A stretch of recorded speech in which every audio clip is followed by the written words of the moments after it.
एकोननवतितमं दशकम् 89 वृकासुरवधं भृगुपरीक्षणञ्च। रमा जाने जाने यदिह तव भक्तेषु विभवो न सद्यः सम्पद्यः तदिह मद कृत्वा दशमिनां प्रशान्तिं कृत्वैव प्रदिशसि ततः काममखिलम् प्रशान्तेषु क्षिप्रं न खलु भवदीये च्युतिकथा।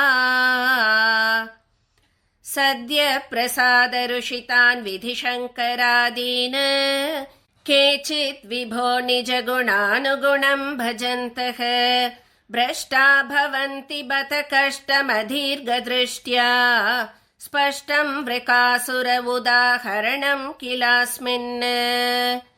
शकुनिजः स तु नारदमेकदा त्वरिततोषमपृच्छदधीश्वरम् स च दिदेश गिरीशमुपासितुम् न तु भवन्तमबन्धुमसाधुषु तपस्तप्त्वा घोरम् स खलु कुपितः सप्तमदिने शिरश्चित्वा सद्यः पुरहरमुपस्थाप्य पुरतः अतिक्षुद्रं रौद्रं शिरसि करधानेन निधनं जगन्नाथाद्वव्रे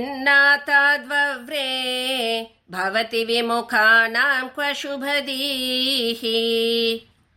मोक्तारं बन्धमुक्तो हरिणपतिरिव प्राद्रवत्सोऽथ रुद्रम् दैत्याद्भीत्यास्मदेवो दिशि दिशि वलते पृष्ठतो दत्तदृष्टिः।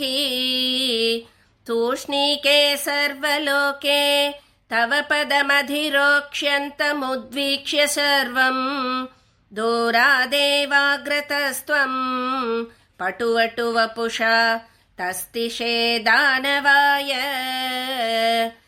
भद्रं ते शाकुनेय भ्रमसि किमधुना त्वं पिशाचस्य वाचा सन्देहश्चेन्मदुग्धौ तव किमु न करोष्यङ्गुलीमङ्गमौलौ।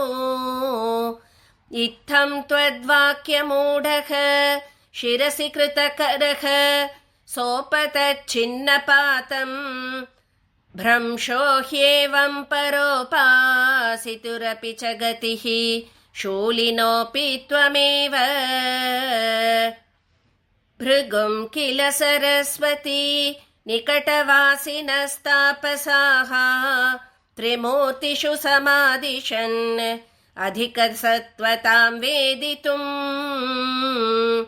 अयं पुनरनादरात् उदितरुद्धरोषे विधौ हरेऽपि च जिहिंसिषौ गिरिजयाधृते त्वामगात्। सुप्तं रमाङ्गभुवि पङ्कजलोचनं त्वां विप्रे विनिघ्नति पदेन मुदोत्थितस्त्वं सर्वं क्षमस्व मुनिवर्य भवेत् सदा मे त्वत्पादचिह्नमिह भूषणमित्यवादीः। निश्चित्यते च सुदृढं त्वयि बद्धभावाः सारस्वता मुनिवरा दधिरे विमोक्षं त्वामेवमच्युत पुनश्च्युतिदोषहीनं सत्त्वोच्चैकतनुमेव वयं भजामः।